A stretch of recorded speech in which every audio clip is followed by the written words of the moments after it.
So yeah, there's lots that's been done, but still plenty to do to make this the dream bedroom that I want it to be. So let's go!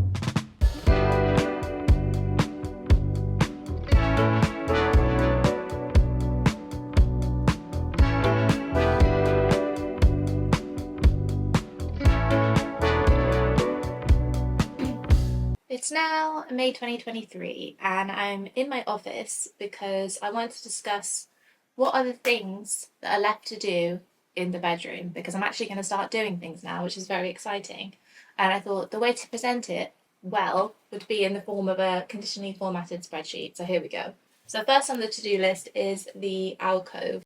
A builder put up those shelves in there and primed them for me a year and a half ago maybe, and I've just never painted over the primer. Originally I was going to paint them white to match the walls, but since then I kind of decided I wanted to do something a bit more interesting and introduce kind of a colour in that area of the room. I also want to rethink how I'm using them for storage to try and maximise that, and I have an idea for a DIY for these IKEA mop shelves, drawer things. Next up is the window. It looks a bit sad really, doesn't it? I wanted like white linen curtains because I thought they would give a brightness to the room, kind of an ethereal glow of an evening, and I do actually like them for those reasons, but they have a few problems, namely that A, they are too long. I thought that having long flowing curtains that spill onto the floor would be like dramatic and good, but in reality they just get all bunched up and creased, and my cat skags them to shit because she likes to scratch them when they're on the floor, so that's a problem. B, I didn't hang them very well. I used these little metal clip things to hang them because they're designed for a pole, not a track, and I couldn't be asked to sew on heading tape, so I use these clips and basically they just look rubbish. I'm going to add heading tape and also some sort of helmet balance thing, but it's kind of TBD on what it's going to look like at this point. When I want to tie the curtains back, I've taken to just knotting them together in the middles, which makes them all creased and horrible. So I need to think about adding tie backs as well. I want to finish off the space with some accessories that I'm going to DIY out of the things I already have there, the rug and the mirror, because I think that they work fine in the space, but they could be a lot nicer and more interesting. So that is that one. Next area to look at is the bed area, which is arguably my favourite place in any home that I've lived in. I said to someone recently that I've had like the happiest times of my life is when I've been asleep, and they said, oh, that's quite sad. But in my opinion, it's true. And if you can make your bed, the place that you sleep and rest and recharge, a really wonderful place, then I think it's worth doing. I want to rethink the headboard. I've had this antique sheet hanging over the top of the bed for the last couple of years and I really love it, but it does have a tendency to fall down over the course of the night and kind of scare you awake by hitting you in the face. It's also gotten quite damaged over time from when me and my boyfriend have pulled it around trying to get the fringe out of our faces and stuff, so I need to switch that up. Also, as someone who loves making and sleeping in dens, I want to think of a way to make the bed feel more den-like, I suppose. Also, the bedside table situation has just never fully worked. Most of the surface space is taken up by this massive multi-plug and all my charging cables, which looks ugly and isn't wise when you regularly have glasses of water in the area. So I need to sort out the plug situation, do some cable management and rethink how it's styled a bit, I think. Next area to look at is the fireplace, chimney breast, which just needs a bit of TLC. Even though the roof has since been fixed, I still have some remaining damp in that area, so I need to stain block and repaint the top of it. There was a big gap in the back of the fireplace metalwork when I moved in, so there was like all grit coming down into the room, so I just caulked it closed. I'm sure that that's the wrong thing to do, but it worked. So I bought black paint ages ago to repaint the metalwork, but just haven't ever got around to doing it, so that is on the list. Oh, and also this little guy is so cute and I really like to give him a chance to shine. And then finally, I just need to go around the room and do all the little mends, filling, paint touch-ups that need doing because there are quite a few, and also just generally take a look at the styling in the room, bring some new pieces in, switch some pieces out, give it a zhuzh up, and that's the plan. That's the list. That's everything. Like I say, it's May 2023 now. I plan on getting this done within the month. So let's see. So I'm crouching because this view is slightly too low, but I can't be bothered to prop my camera up. So I'm going to crouch. I've done the plan. I have no idea why I thought that crouching whilst talking would be a good and sustainable way to present information. That was clearly insane, and I've stopped and now I'm sitting on the floor. Now that the plan is in place, I've got my spreadsheet, so I feel mentally prepared. I can start working on the room again. But before I can tackle anything on the list, I need to start by clearing out the space so it's ready for the DIY dust that is coming its way. So I'm going to move the mattress into the living room and make a little nest in there for a while, clear the shelves, and generally get it ready for action. So that is what we're going to do next.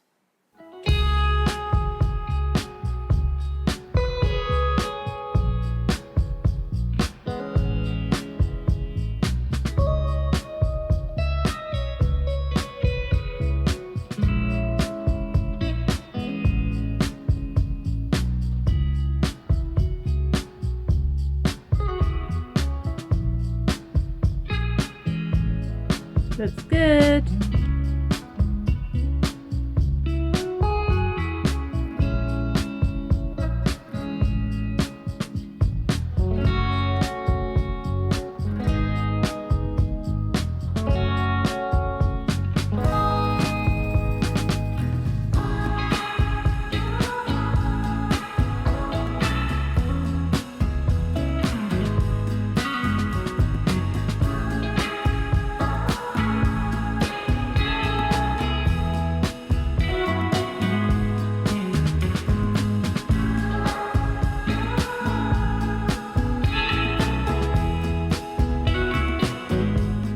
I've had a haircut and I'm in my pajamas.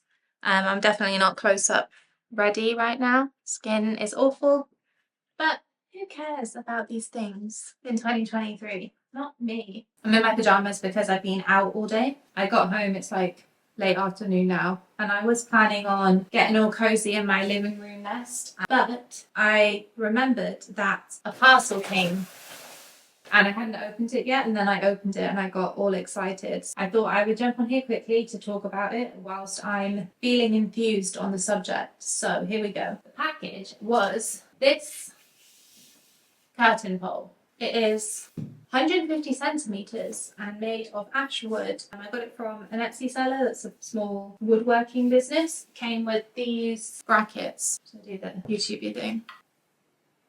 These brackets, they're like a minimal design. They obviously go into the wall and then the curtain slides into them. I couldn't find anything else online that was as simple of a design as I wanted it to be. I probably could have like bodge jobbed it and made a version of it myself, but on this occasion I wanted to get something that was actually gonna look good and be, you know, well made. So I invested. The reason this curtain pole is so exciting to me is because it is an integral part of my plan to sort out this bed, to specifically address this point on the spreadsheet. This is a bed from IKEA. It's birch wood, so not exactly the same as the pole, but close enough. Got a shorter end at one side and a taller pole on the other. Lots of people have it with a tall end at the base.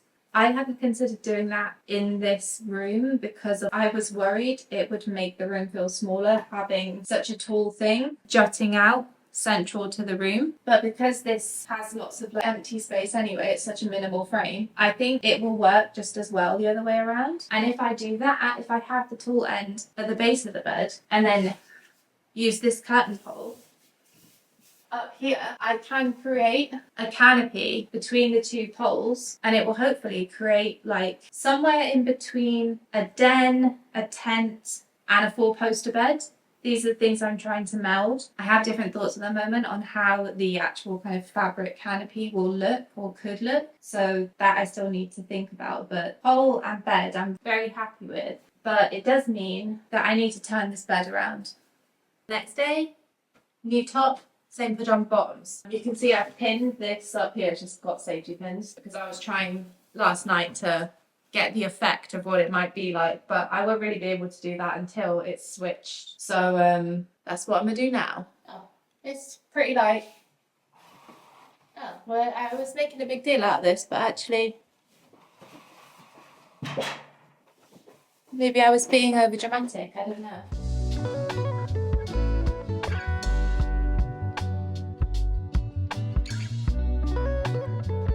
Down we go, down we go.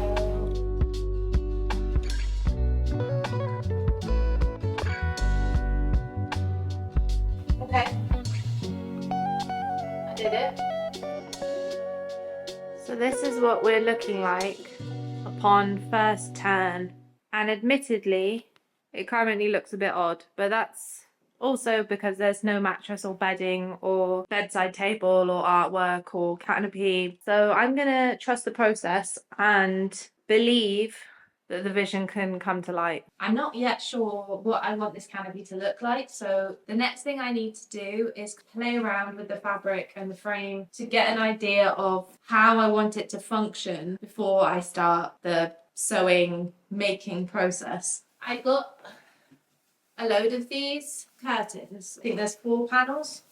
They're relatively big. They're just a synthetic semi-sheer white fabric. I'm not going to hang the curtain pole at this point because I ordered something for the bedside area. So I want that to come before I decide exactly where the bed is going to be. But I can just use for now some trouser clips and the picture rail to mimic the look of what I'm going for, just so that I can see what I'm working towards. It's very annoying that the mattress isn't in here at the moment because it means I can't stand on the bed to hang stuff and I need to keep moving this chair.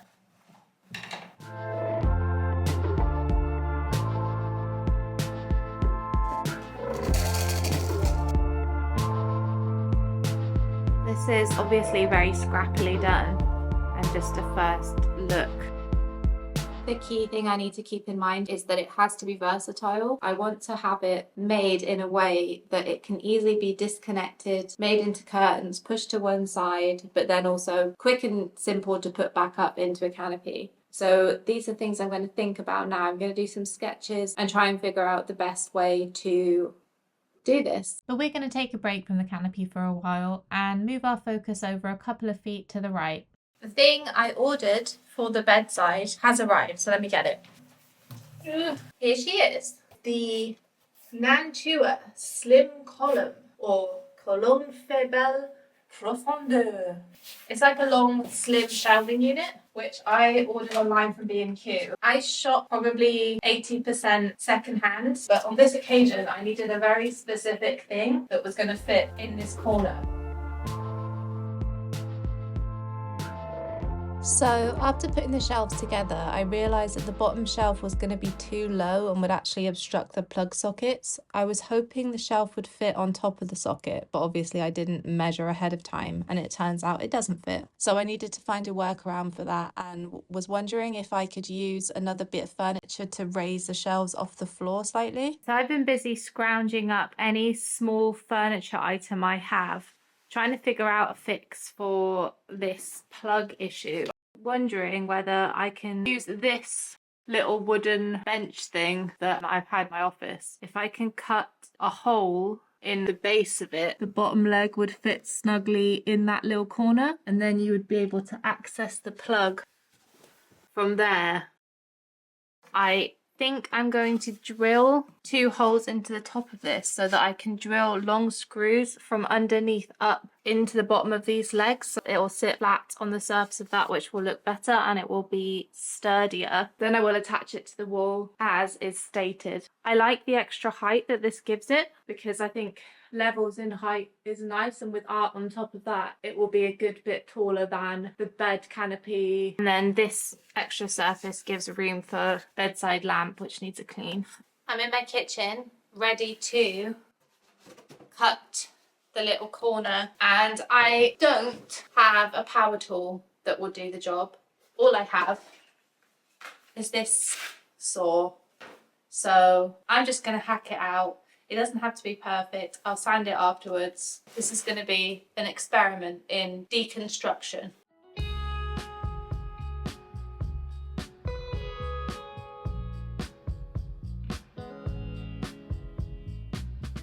Okay. That's the first line sliced. Done it in a way where you can't actually see what I'm doing.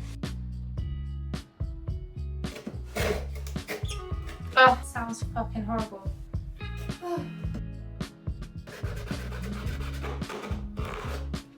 Can I find a screw? Oh, shit. Was this a really stupid idea? I'm not sure. I don't know.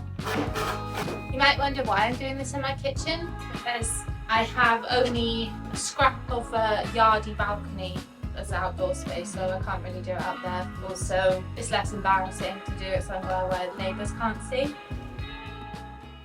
That's how the pros do it. Let's race through the rest of this sawing content, because I don't think anyone wants to watch me saw solidly for 5 minutes. I cut out this section using the saw. It was not perfect, it was messy, but it did what I needed it to do, and this is what it looked like.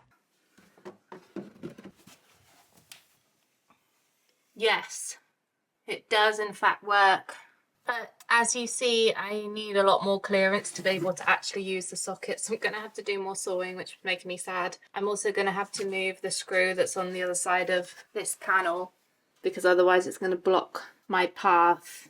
So yeah, I'm going to do more sawing. Not going to film it though, because I feel like that's enough sawing content, and I'll report back shortly. So it's a bit later in the day. I've just finished cleaning up after sawing and sanding and priming the little bedside thing. And I've come to put it in place, but I found a problem with the bottom bit of the skirting board. I want the table to sit flush against the flat part of the skirting board, but because there's a lip at the bottom, it won't go back that far. So I'm just realizing now that I need to cut out little things in the back of the legs, which is really annoying because I've just hoovered up all the sawdust that I'd already created. But I wanted to do this properly, so got my pencil. I'm going to draw out where I need to cut it off and chop it down and then get it sitting flush.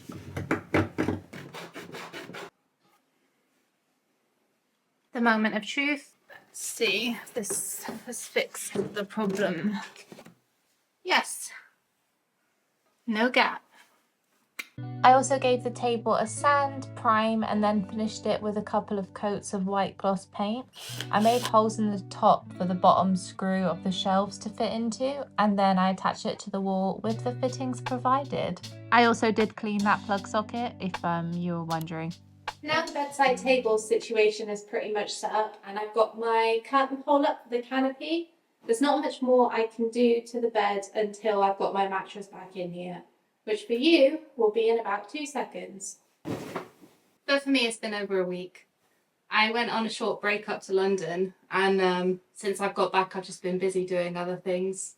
But now we're back talking about the bed, specifically the headboard situation. As you know, I took down the antique sheet that was up there before and hung up a curtain pole. The plan was to use the curtain pole just for the canopy and to hang a piece of artwork in the gap in between, just above the bed. The piece I had in mind was this. I think it's incredible. It's a vintage Turkish tapestry print, which I got on eBay, and it was literally about £2 from a charity seller. Charity sellers on eBay are amazing. Put a load in your saved sellers list. Recommended. I just love it. The women, the bosoms, the snakes, all of it is wonderful. But when I've been playing around with it, I just can't get it to not look like a student's room when they have a tapestry above their bed. That's all that's going through my head. And it just wasn't working quite right for me in the space. I will be putting it somewhere else though, because I think it's amazing. But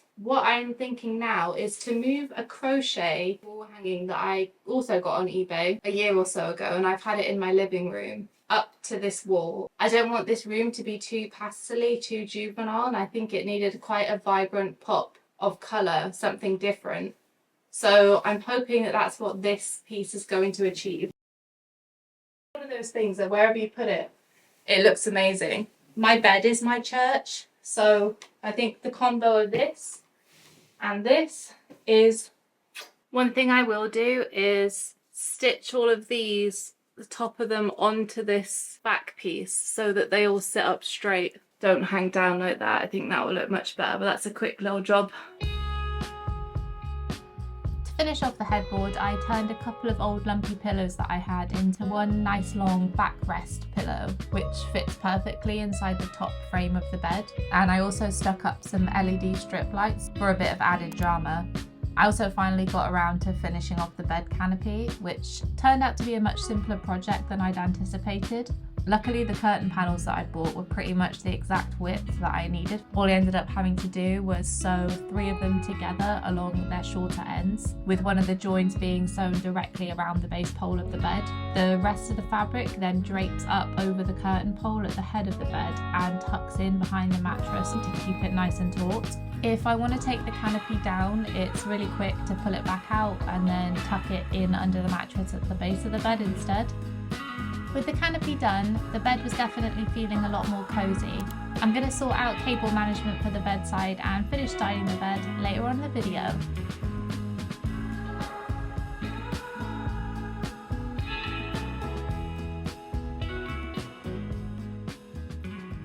Let's talk about the alcove. The top point on the agenda for this area was to add some colour, and I actually had a head start on this because in a spurt of overexcited energy, I cleaned, sanded and painted the first coat of this Lick No. 2 pink paint back in January. I opted for this type of paint specifically because it's all surface compatible, so I could use the same tin on the walls, the shelves and also on the floor. But that's it for January. Now we can jump forward again to May and hear what still needs doing. I need to do some things to it, i.e. the things I didn't do before I painted it the first time and should have. I need to caulk the gaps that are still around the edges of the shelves. I need to fill in holes in the wooden brackets. I need to drill holes in the wall for the mirror and other accessories, and then I need to give it another coat of paint. But it's going to look more or less as it does now, just with a nicer finish. Patchy! I'm doing this today because it's like lots of little small jobs that I can accomplish in quick succession, and I feel like I need some wins right now. I've been pretty consistently working on the curtain pelmet for the last few days and it's starting to drive me insane. So we're going to do this, and hopefully by the end of the day I'll feel I've accomplished a lot and we'll be really close actually to this area of the room being done, which will be nice. Got my overalls on and I'm surrounded by a selection of different fillers. I've got caulk, I've got interior ready mix filler for walls, and I've got wood filler, and I'm going to do all the filling jobs that need doing, not just on the alcove but also on the skirting board and walls by the window, because there's quite a bit that needs filling and I might as well do it all in one go.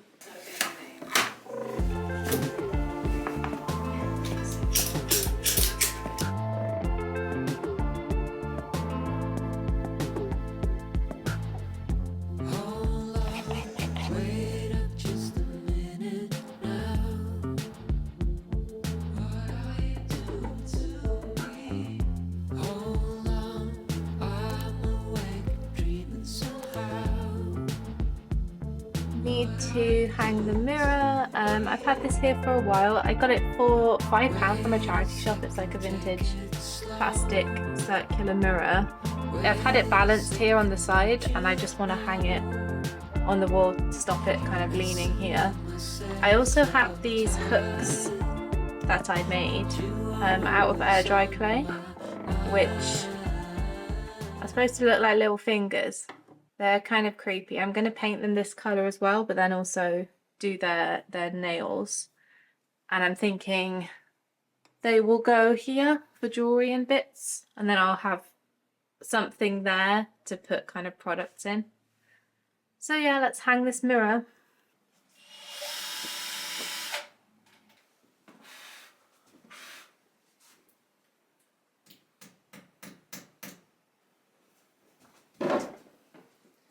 This is why it's good to do these things before you do the final coat of paint, because I'm just like messing up these walls right now, but c'est la vie. Oh shit. Okay, fuck that right up.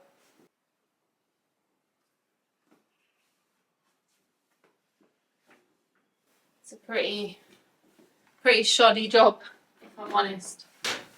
Let's just see if it actually is the right height.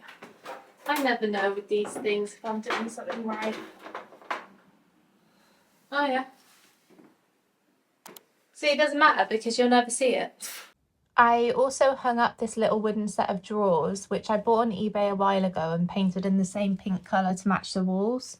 Stupidly, I painted the sides of the drawers, which means they're a bit sticky going in and out now. It has quite a slim profile, which keeps it from sticking out too much from the side or being an eyesore in the dressing table area, so got that done. Okay, the hooks are up and this is what they're looking like. They still need to come back down, be painted. The screws won't be this colour, they won't be this colour. They are very phallic. I know that, and I'm okay with it, but they are fingers.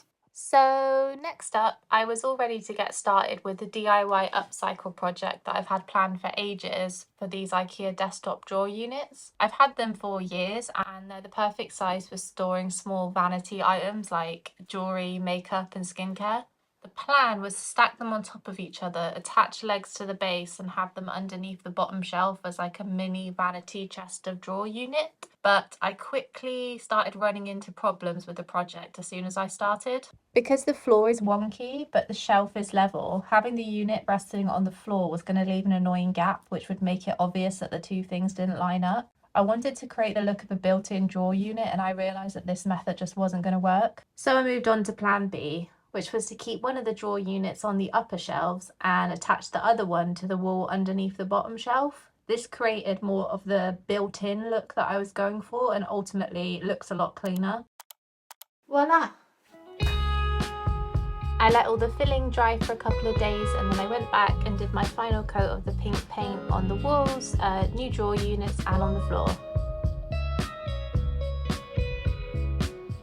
Finally finished my hooks, got them painted, got their nails did, and I'm going to get them up on the wall.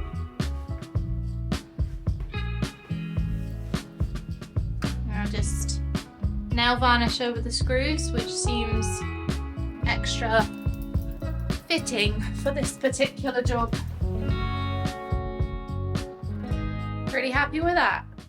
Now the alcove's pretty much done. It's been painted, I've got my drawers installed, shelves, mirror, hooks, and it's almost ready for organisation and styling, which is always an exciting part of the process. But I did know from early on that I was going to need one additional piece of storage in this space, specifically to fit in this right-hand corner of my dressing table surface for frequently used everyday products that I'm just not going to be continuously putting back in drawers every day. Moisturiser, sun cream, deodorant, this tub of Vaseline that's managed to get in all of my before shots, and it always seems to not have a lid. It's pretty grim. I don't want to see it on a daily basis, but I do need to access it on a daily basis. I thought about using this thing in the space, but I realised that it wasn't going to hold many products, and because the sides are low, you would see those products anyway.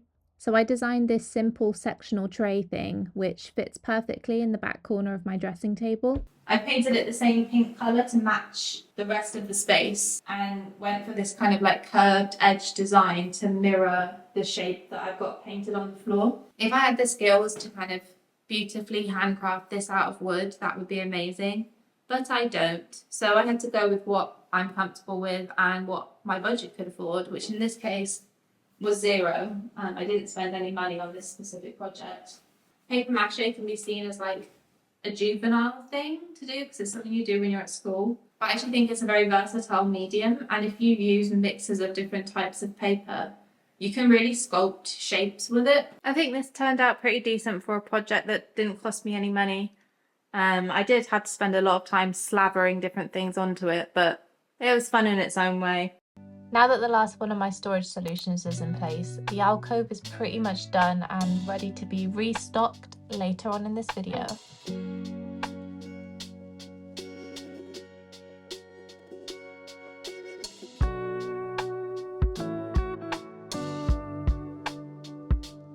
It is time to talk about the window. I actually started filming clips for this section of the video back in January of this year because I had bought some things that were for the curtain makeover. So we're going to jump back in time to January quickly, see my little curtain haul, and hear some of my early thoughts and ideas for the curtains. So I've got all of these vintage linen things, tablecloth, various size, table runners, placemats, handkerchiefs. Lots of it's broken, some of it's stained, but that doesn't really concern me. All from a charity shop. And the plan is to integrate them into the curtains, is the best way I can say it, because I'm not 100% sure how yet, but this stuff's so beautiful and it's such a shame not to show it off, because I mean, I have no use for tablecloth or handkerchiefs really, but I will look at these curtains every day. So some of this nice embroidery will get its time to shine. The question is, how do I do this but not make it look shabby chic? That's what I'm worried about. And that question will continue to haunt me throughout this project. Now we're back in May and I started off by giving the curtains a good steam. I've just done the bottom and already doesn't this look a million times better than this? I also took down the 2 additional patterned panels that I'd had up in the room before and converted one of the white linens panels that I had into a base for the curtain pelmet. It won't look like this. I decided to keep the curtains themselves plain white and to use the embroidered linens that I bought in the pelmet instead and have that as like a decorative accent. I actually did a lot of eBay browsing to find inspiration for this project, and I considered lots of different possible styles for the pelmet. I was torn between something extra and flouncy or a more kind of minimal modern look.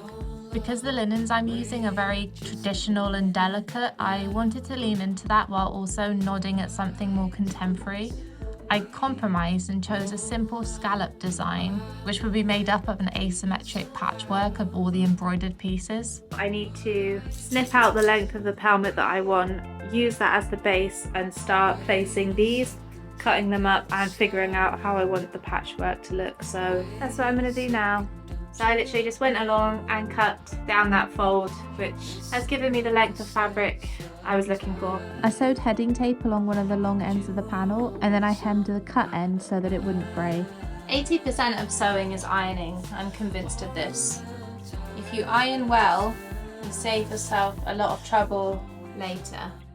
Coming at you today from my living room nest. I finished sewing the hem of the back piece of the pelmet this morning. I actually ended up hand sewing the hem. I could have used a sewing machine and it would have been a lot quicker, but I wanted to do it whilst being able to sit in bed. So that's all sewn, and now I need to start figuring out how I'm using these in the pelmet, and I'm still not sure. I had a look on Pinterest last night to see examples of patchwork curtains or people using vintage linens for curtains. I found quite a number of images, and I have to say they're not my cup of tea. Like I said in an earlier clip, I do not want this to err on the side of shabby chic, which I feel like it easily could. It's already a bit shabby chic, but I don't want to lean into that too much. I know already that I want to cut up the pieces and patchwork them together in a different way, using kind of more irregular shapes, building them up, thinking about the placement of the flowers to try and make these quite traditional items look more contemporary in this setting. It's going to take a lot of time because I probably am going to hand sew it because I'm mad like that. And it did indeed take a lot of time.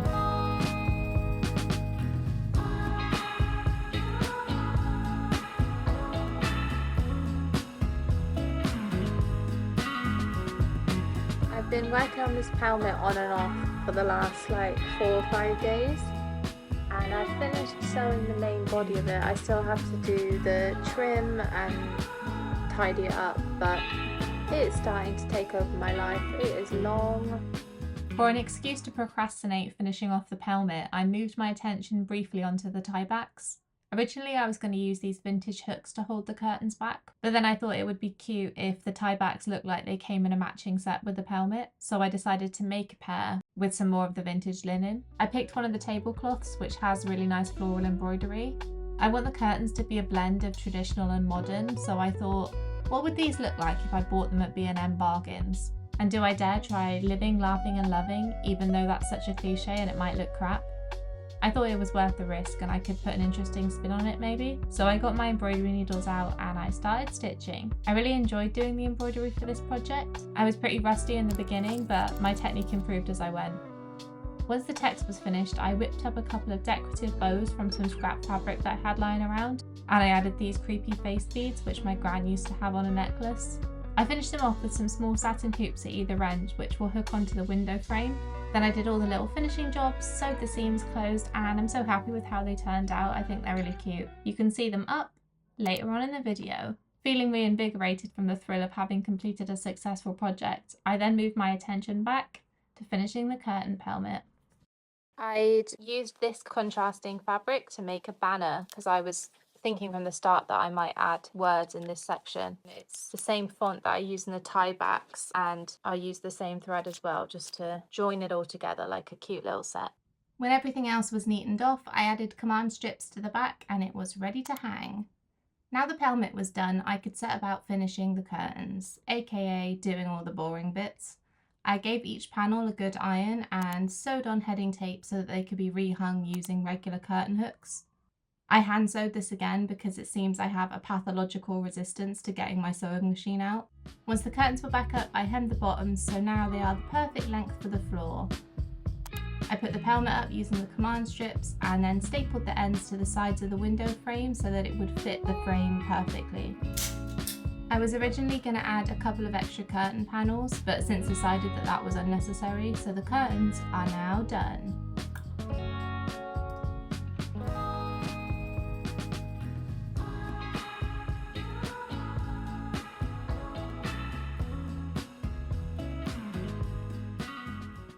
Finally, for the window, let's talk accessories, and I'm going to try and keep this brief. I've had this circular jute rug for a couple of years. I got it from H&M online during the lockdown because I needed a rug, but I've never really been a jute girly, so to be honest, I don't know why I picked it. It's been all over the flat, but for the last few months it's been folded into in my bay window and it fits pretty well there, so the plan is to work off of it as a base and turn it into something a bit more me. The beauty of making or upcycling objects is that you can make them fit perfectly into your space, both decor and function wise. I wanted the rug to slot in perfectly to the radiator, so I cut out sections for the pipes so that they could flow through uninterrupted. Design-wise, I'd been looking at a lot of faux grass rugs online and thought I could do something fun with that idea. I found a vintage blanket on eBay for £12, which was in the perfect shade of grassy green, and luckily I already had some scrap fabric in the same colour, so I could use this as a base to make embroidered letter patches to spell out words on the face of the rug. Each letter is made up of a cluster of stitched little daisies, which look pretty cute and work well with the green base, I think. I sewed each of the patches to the blanket, making sure to blend in the edges so that they look seamless. I sprinkled more daisies throughout the background as well to make it look even more like grass, and also to firmly attach the green fabric to the rug backing. I finished it all off at the back and added a branded patch just for my ego. As a socially inept person, I can sometimes struggle interacting in the real world, which can make me want to stay tucked up in my own little cocoon. So the go outside wording is just a little reminder to me to sometimes step out of my comfort zone. And on the days when I don't want to go outside, I can just sit on my grassy rug and pretend that I am. And that's okay too. Well, isn't this nice? That's the window done. I was also going to do an upcycle on the mirror, but I'm not anymore because quite frankly, I cannot craft project everything. Sometimes you just have to let things go. And I like it as it is. So now we can move on to the next part of the room.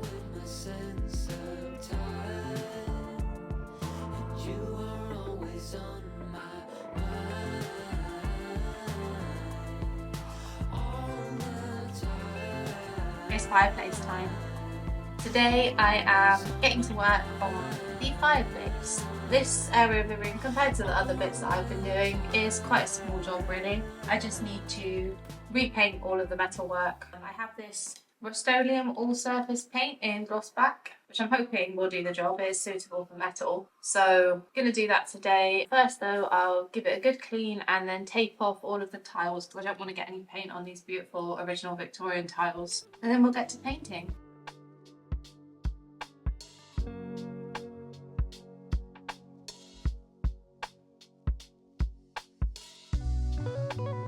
The fireplace is all freshly painted. Let's have a look. It's looking pretty good, pretty good.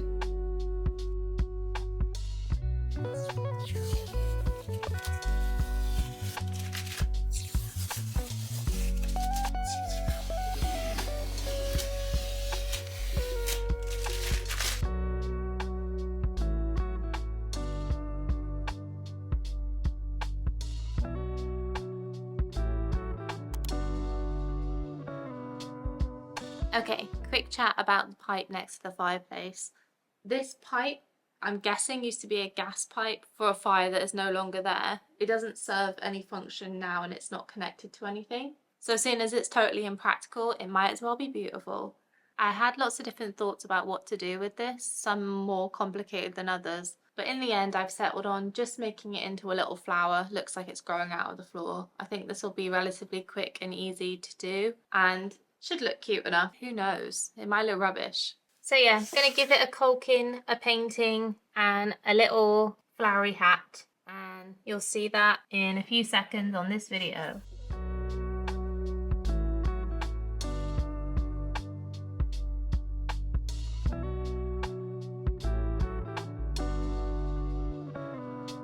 I'm really pleased with how this little guy turned out. I think it's so cute. It's definitely not going to be everyone's cup of tea, and that's fine. It was just such a quick and easy DIY, and to me, it brings an extra something to this little pipe area, which was overlooked and sad before. I think it's really important to have those little elements in your house that are only for you, and when you see them, they make you smile. That's what adds character to a space and makes it feel like it's your home. So I'm happy with him, and we can tick him off the spreadsheet. I'm back working on the fireplace chimney breast area, and I'm gonna sort out all this shit at the top of the wall. It just needs sanding back, stain blocking and repainting.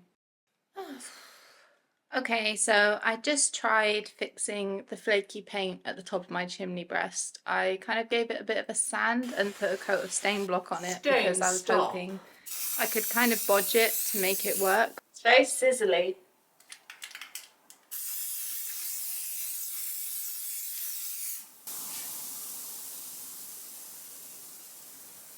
Sizzle, it's crazy. I have a feeling that this fix isn't going to work, to be honest with you. Still sizzling away. It's a couple of hours later. I've just been on an 1.5 hour round trip on the bus to Toolstation to get this Zinsser Peel Stop Clear Binding Primer, which Google tells me is the stuff I need. And now we're going to slaver it on the top of the chimney breast so that it will be ready to paint. Got my stuff, got my brush. It's very liquidy, much more wet consistency than I was expecting. Hopefully it goes on all right and fixes this problem. It says on the tin to kind of back brush it into the edges of any flaking paint to adhere it to the wall again. This kind of job is so rubbish because it's quite a lot of effort. It involves standing on the scary tall ladder, but it actually won't look like anything once it's done until it's painted on top of. It's just one of those necessary steps. The next day the primer was dry and the wall felt a lot less dandruffy, so I went in with 2 coats of white emulsion paint. If I'd have put this on before the primer, I think it would have all just flaked back down onto me. So this is definitely promising. That's a lot better than it was. Look at that. Adhering beautifully.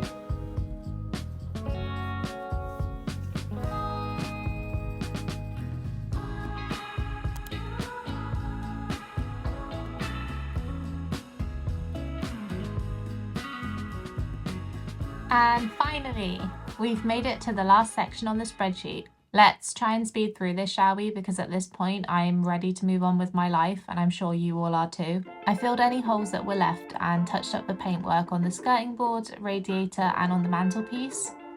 Next, I turned my attention to the door area. Last little finger hooks gone by the door. I hung the last one of my finger hooks up on the wall by the door, repainted the door and the door frame, and then rehung the wooden hook on the back of the door. I said door a lot in that sentence. I resanded, primed, and painted the floor with this Rust-Oleum white chalk floor paint. And I did small touch-ups to the white emulsion on the walls. I gave the room a good clean, hoover, dust, wiped down the mirrors, cleaned the windows, and I was finally ready to bring all my crap back in. So it is firmly into June at this point. My original plan of getting this project finished within a month kind of died a death, but I am so close to finishing now. I can taste it, and we're finally on to the exciting point of restocking and starting to style the room. And I'm surrounded at the moment by all the stuff that I took out of the room and I've had housed in the living room for the last 2 months. It will be really nice to have a functioning dressing table again and have all my bits around me because I love my bits. I have been a bit worried as I've been doing this project that the room was looking very white. The walls are white, the curtains are white, the canopy is white, and that's not really what I'm going for. I don't want it to be really stark. I like texture, I like interest in a room, and more than anything, I love bric-a-brac. So I am so excited to have my bits around me again. So I'm going to get that done today and get all of this shit off my bed and onto the shelves. And then we'll be so close to being done. It's going to be amazing. When it comes to designing a room, I would always say start off with the artwork.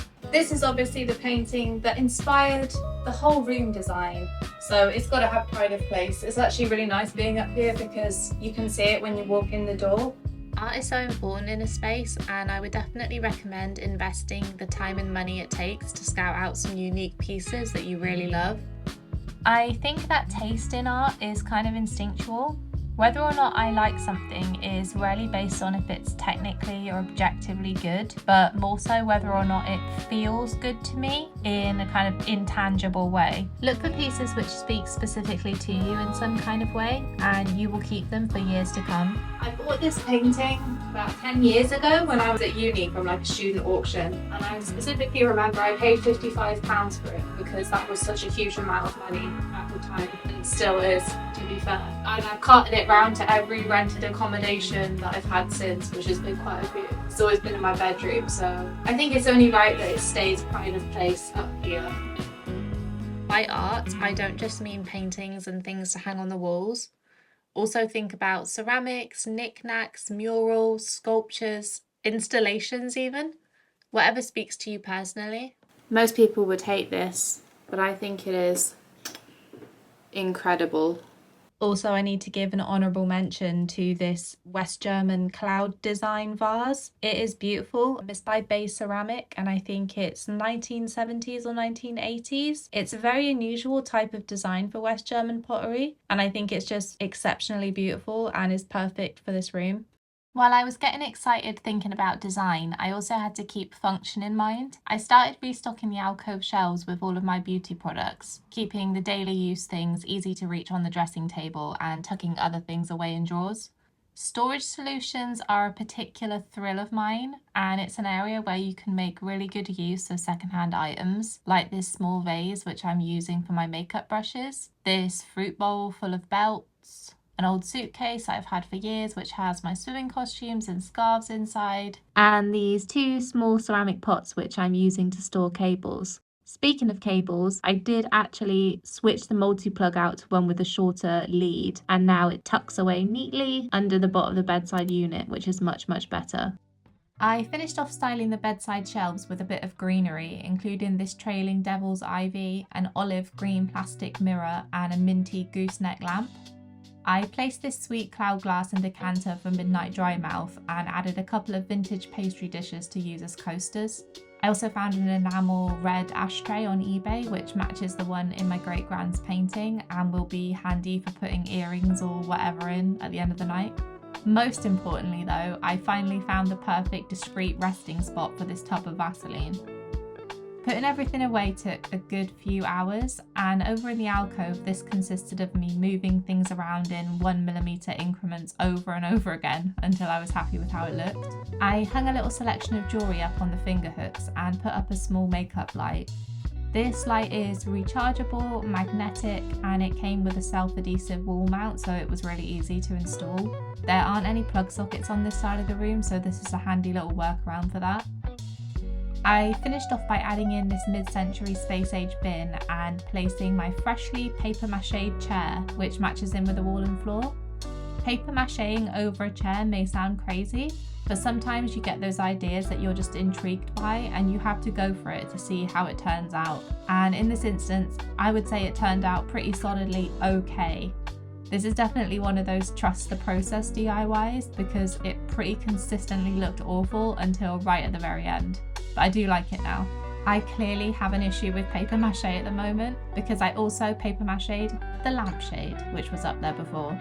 I wanted the lampshade to be a bit cloud-like without literally looking like a cloud. So I used toilet paper and PVA to kind of texture the exterior, which I then painted white. On the inside, I went for a matte kind of bubblegum pink shade, which creates a nice pinky glow when the light's turned on. When I was hanging this, I actually did pull the light fitting out of the ceiling at one point, and then my neighbour came round to fix it for me because I didn't want to electrocute myself. I haven't really touched the wardrobe area at all throughout this whole makeover, and I didn't plan to. I did switch out one cat picture for another, but then I ended up switching them back to make room for this hand-painted, shady-faced little rocking horse, which will forever now glare down at me from above. I literally found this today as of me recording this audio, and I'm obsessed with it. It was £3. £3! Come on. Anyway, I put my rainbow light back up there as well, and my ever thirsty peace lily. I wasn't sure for a while if the top of the wardrobe was looking a bit cluttered, but then I decided, I don't care, I love clutter, this is ideal for me. In the fireplace, I added this incredible oil painting portrait of a young girl and this vintage floor vase. And over by the window, I laid down my new rug and put the gold mirror back where it belongs. I hung my grand's caftan on the back of the door and popped my pyjama bag back onto the doorknob. I hung one of my favourite bags up on the finger hook and also hung up this acrylic painting, which I did a while ago, inspired by the foxes who like to hang out on my roof. I put my prayer cushion back on the floor by the mirror so that I can sit and stare at myself and not pray, because I don't believe in God, but I do believe in vanity. I've had this prayer cushion probably about 10 years. I remember specifically finding it in a charity shop and being like, oh my God, this has my birth year on it, this is incredible, and kept it ever since. I kept the bed really simple with just white bedding and used this stunning vintage linen bedspread, which is also from a charity shop. It's really rare to find this large of a piece of such nice vintage linen, so I was super excited about this. And I finished it off with a vintage French cushion from eBay. And oh my God, I think we're done and we're ready for the final reveal. Oh.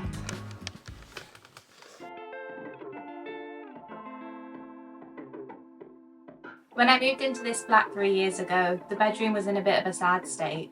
It was dirty, with stained carpets, broken plaster, and unnerving brown handprints on the walls. But after many hours of work, it is finally transformed into the peaceful, dreamy space that I was hoping for.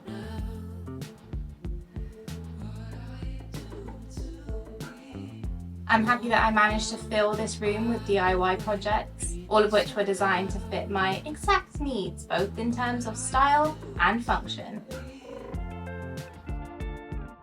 From the finger jewelry hooks, to the little flower pipe,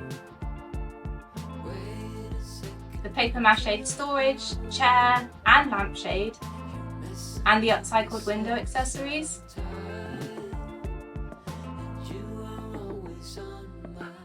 I love the versatility of the bed canopy. It's really easy to take up and put down, and I've been using it both ways, depending on whether I want the room to feel more bright and open or a little bit softer and cocoon-like.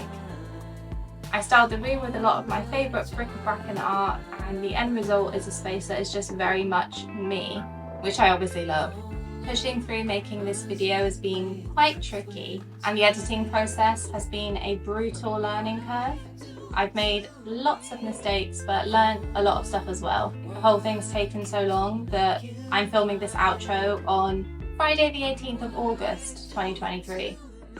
But I am so glad that it's finally done, and I am ready to move on to the next thing. If you've made it this far in this video, thank you and well done. Let me know what you thought in the comments even. I'm planning on making more videos around interior design, art, DIY, just various little projects. So if you'd like to see that, you're more than welcome to subscribe. Except for that, I don't think I have anything else to say, so